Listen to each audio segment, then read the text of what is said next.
All right, everyone. Good afternoon. Thank you for joining us here again this week for our weekly newsletter. And this is the meeting where this is the second in a series that we'll be doing, introducing everyone to the library staff. So thank you for joining us. And I'm really pleased to introduce you to some of our new staff who have joined us recently. Some have been here for a little while and have changed roles and have new positions. And others are brand new, and we're really thrilled to have all of them on board. So with that, I'm going to go ahead and starting with Gus, I'm going to ask you, why don't you tell us who you are and what you do, and maybe where you came from previously, and where do you live? Gus. Oh, sure. So my name is Gus Tsekenis. I'm the new branch manager here at Five Corners Library. I came from the Queens Library System originally with a stopover at Newark Library. I was reference librarian, assistant manager, and now manager here. And I live here in the Heights. Awesome. Yay, as everyone should. Yes. I won't say it's my favorite neighborhood in the city because I can't have favorites, but it is the neighborhood where I live as well. So, Vanessa. Hello, everyone. My name is Vanessa Soto. I am the children's librarian at Five Corners. I've worked in the Jersey City Free Public Library for a long time. I started out as a page in college when I was working on my undergrad in English Lit. And I took some time off, became a preschool teacher for a few years, and then came back in 2013 and got my master's after that and dedicated everything to working with kids because that's kind of where I've been in my trajectory to becoming a librarian and just working with kids. I've done story hour, but being in Five Corners specifically though, I've worked in that library, in that community since 2013. So I'm very happy to be the children's librarian there now and to serve that community. I've seen some of the littlest ones grow up. They're in school now. Some of them are in high school. I'm showing my age here, but you know, it's a great place to be. And I really love the Five Corners branch and the neighborhood that I serve. Y tú hablas español también. Y hablo español también. So I'm Puerto Rican, and you know, shout out to the Hispanic community that's growing in that area. I mean, it's ever changing, but we definitely want you to be coming more into Five Corners once we're open, of course. We're especially happy to have people come back because of all the changes. Yes. In the physical facilities, but we'll talk about that in a second. And Emily, before I get to you, I should have said, Gus speaks Greek. Yes, I do. Kalimera. Kalimera. Carlos Irtes is welcome. Yeah. So at Jersey City Free Public Library, we know that a lot of our residents speak languages other than English in the home. So we're making a concerted effort to make sure that the staff that we hire have more than one language so that we're able to effectively communicate with our community. Emily, you might be the newest. Yeah, end of September, so yeah. Very new. So tell us a bit about yourself. Where do you come from and what do you do? Yeah, so I'm a youth services librarian at Five Corners in Jersey City. So I was a children's librarian with the Brooklyn Public Library. I was there for about a year. Before that, my background is actually in social services and teaching English as a second language. But I love libraries and working with communities. And I'm a new Jersey City resident, so I'm happy to be here as well. What part of the city did you move to? I live near Newport. All right, that's okay. It's not the Heights. That's okay. Now, Emily, you have your background is in social work, is it not? Yeah. Awesome. So you bring that to the table as well. Yeah, so I have a lot of experience working with youth and children with the social services background. And then I taught English over in China for a year to 9th grade students. Ni hao. Yeah. Just, yeah. Well, we're thrilled to have all of you here, and we wanted to take the opportunity to have the community get to know you, get to know all of you, especially some of you who are very new in this environment. I know personally, since I moved here in February of this year, how hard it is to connect to community during COVID. So in addition to letting people get to know you, we want you to have an opportunity to get to know the community. So I think you've all been given a list of questions that I'm going to select randomly from to ask of each of you. I'm going to start with you, Vanessa. What do you like most, and this may not have been on the list, but what do you like most about the changes that you've seen in Five Corners since we've done a lot of updates in that building? Well, I definitely like that we're updating our children's collection. Gus definitely has opened my eyes to many different types of manga. Thank you, Gus, for that last project. We are expanding our manga collection. We're definitely analyzing the change in community and adjusting the collection to reflect the people that are coming into the branch. That's something that I've been very dedicated to since we updated everything in the building. I want our collection to reflect the people that are coming in the door. So, and of course, I love the wide open spaces. It's nice to have a change. I mean, I know you've spoken with Nellie many times, so I know she's happy that the building looks a little different than it has over the years. The transformation has been amazing. The architects and the contractors did a great job. So, and Vanessa, you can look forward to expanding the collections further. We're growing and the budget is going up again next year. And I'm in the process of doing the budget right now, and acquisitions, the acquisitions budget is growing. And Five Corners is the busiest of our locations, often competing with the main library, going back and forth. So, and the budget next year is going to be driven in part by circulation statistics. So you guys are, I can tell you that you guys are going to go up pretty dramatically in your collection budget. Yeah, I just want to say to Gus and Emily, you guys have not seen how busy Five Corners gets. Right now, Saturday is a cakewalk. Emily and I have the Saturday and we're getting a lot of things done in the branch, but usually Saturday it's like, we have all of the community coming in, returning things, taking things out for the month. So programs going on, it's crazy. So I can't wait for you guys to feel the rush when we're back. I'm excited to see. On that note, Gus, what are you looking forward to once the pandemic is over? Well, I've always liked, the personal connection with people, and we're one of the few city kind of government agencies that really can take the time to help people and not just shuffle you off to another kind of unfeeling, uncaring bureaucracy somewhere.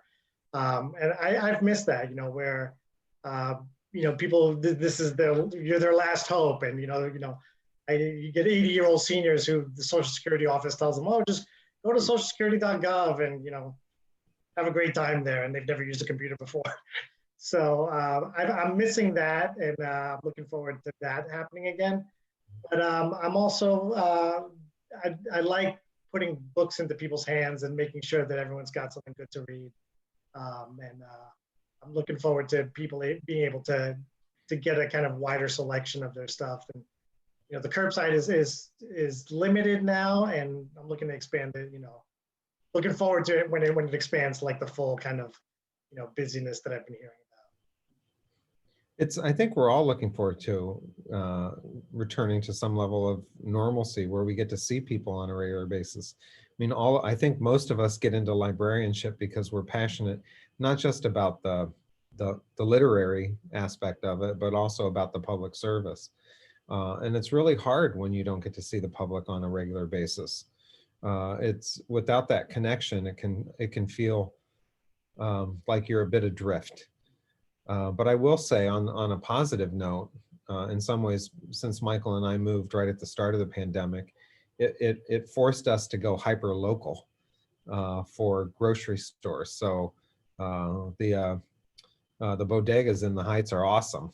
We've been able to get most of what we've needed just within like a 2 or 3 block radius of the condo. So in that regard, we've gotten to know our neighbors a little bit more than we might have if it hadn't been for the pandemic. So there are some I don't know if you could say good aspects to it, but there's some less bad. I don't know what I'm trying to say, but there have been some positive outcomes. Emily, tell us a bit about why you made the decision to come to the Jersey City Free Public Library. Yeah, so as a new Jersey City resident, I'm so honored to work for the library and serve the community that I live in. I think that's really special and meaningful, and I'm so lucky to do that. So my background is in social services. I enjoy helping people and empowering them to see their potential. And I think one of the best ways to do that is through access to information. And that's what we do at the library. And it's such an empowering feeling to be able to set someone up with a book that they enjoy, or quality information and quality news sources. So I think it's very important work, and I think it's very special, and I'm just honored to do that and be a part of the community here. Well, we're happy to have you. We're very fortunate that you decided to come here. I want to ask you a follow-up though, because your background is something that I'm interested in as well, which is the international aspect of librarianship. And can you talk a little bit about your experiences at an international level and how they might have had an impact on your career and how you think about libraries? Yeah, absolutely. So I was in China in a small community, and not a lot of, it was very isolated, the community and that I lived in. And I went over there not knowing any Chinese, or I didn't know a lot about, the history there. So it was a very humbling experience and a really great opportunity to learn. And when I came back, I realized there's so much more that I could learn about the community that I live in, and the different populations that live here. So you don't necessarily have to go abroad to learn. There's so much here, and it's really, the opportunities to learn are never ending. Yeah. So I know ni hao, which is the traditional greeting, and I know pijo. Oh, okay, good. All right. She's laughing because that means beer. and gambe. Oh, that's good. Yeah, no, that's not good. Gambe is not. You want to do gambe once, and that's about it. That's there's something called baijiu, right? It's a rough alcohol. Let's just say that. And gambe gambe is the toast. So don't get involved in that. Maybe one. I think I've said enough. So Gus, so I've got some get to know a little bit more about each of you. Gus, who's your favorite author?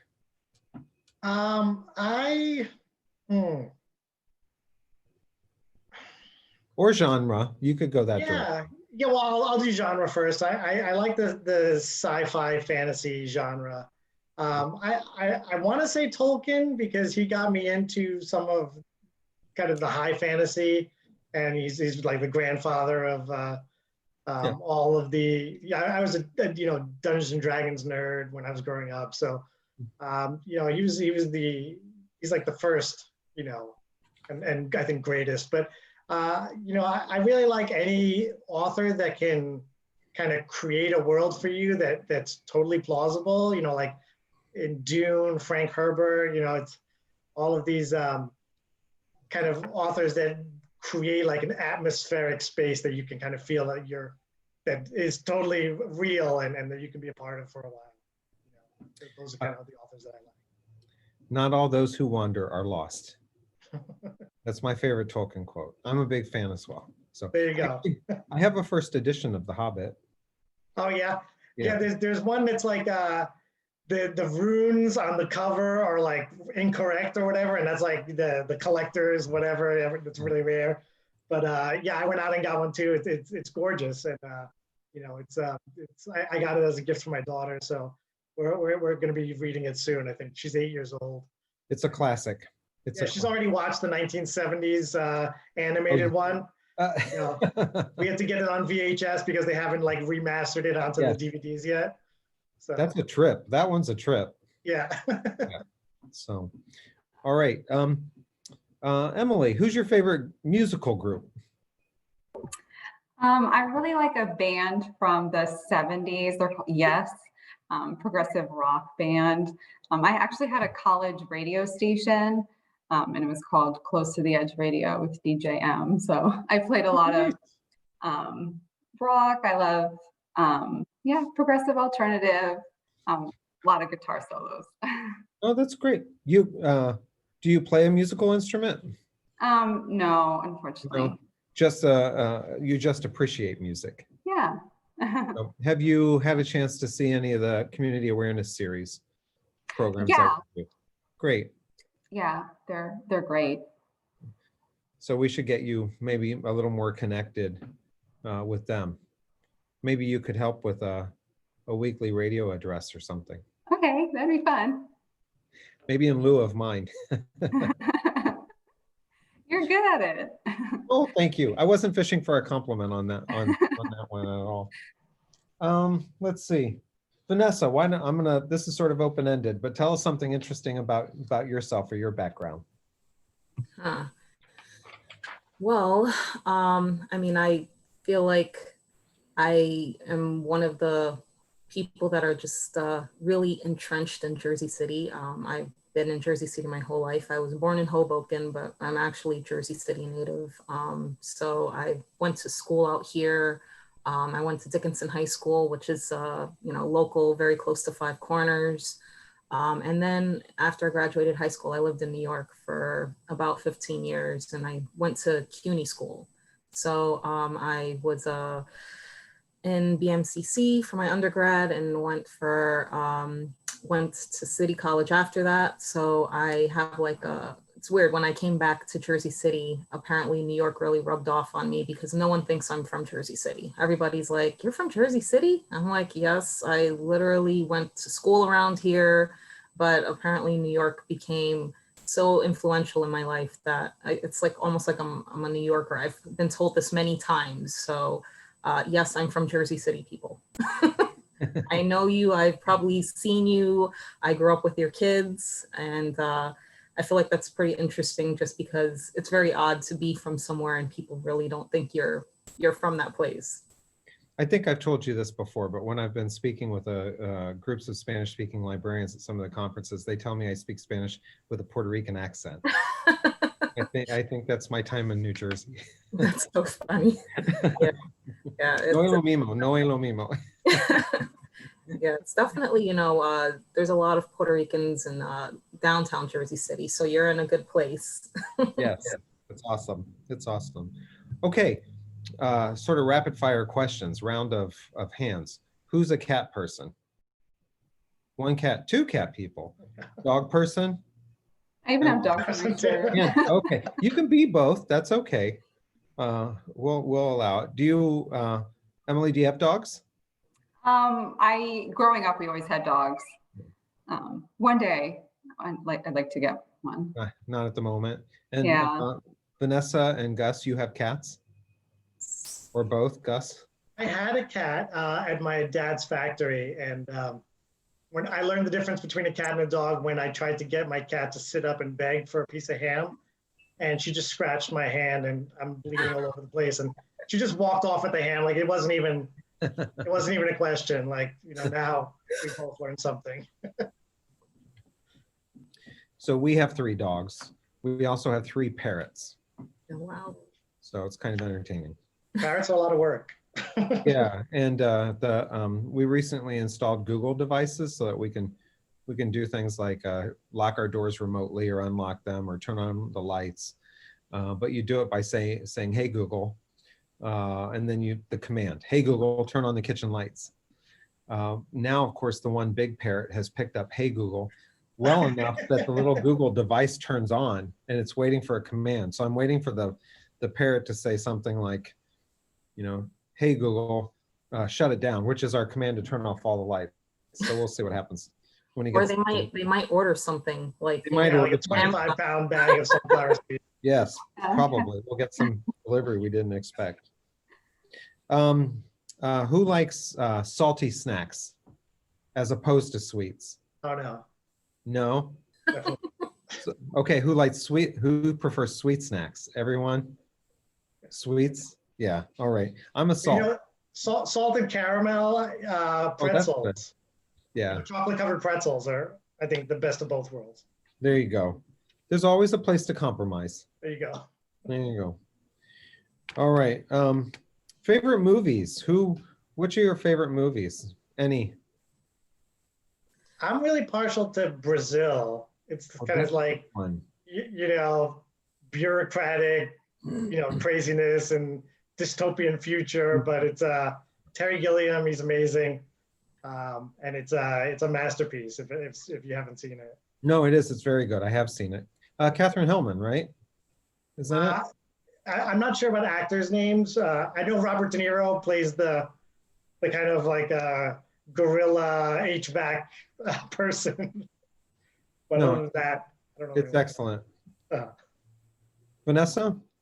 I'm gonna take a movie that I've seen over and over again from childhood, which is The Goonies. I love Oh, yes. Goonies. Classic. I just rewatched it with my kid, and it's timeless. It doesn't have all of the graphics that the newer movies have for kids, but it's just that sense of adventure. I love that movie. I've watched it probably 100 times from childhood. So you're a product of the 80s. yes, I'm an 80s child. Yes. So what is your favorite band? I have to ask you, being a child of the 80s myself, who's your favorite band?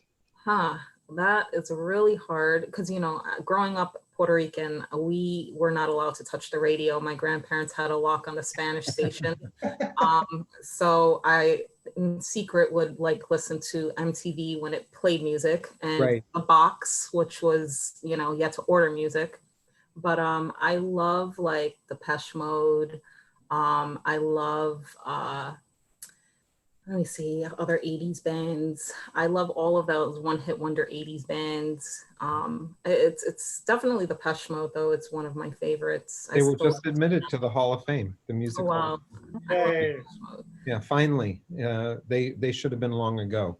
Yes. So yeah, they're one of my favorites as well. Depeche Mode, that whole era, Depeche Mode, the Smiths, any of the alternative stuff is Yeah. awesome. You can see the sun is coming in now. I'm going to Yeah. apologize in advance for this. So Emily, your favorite movie?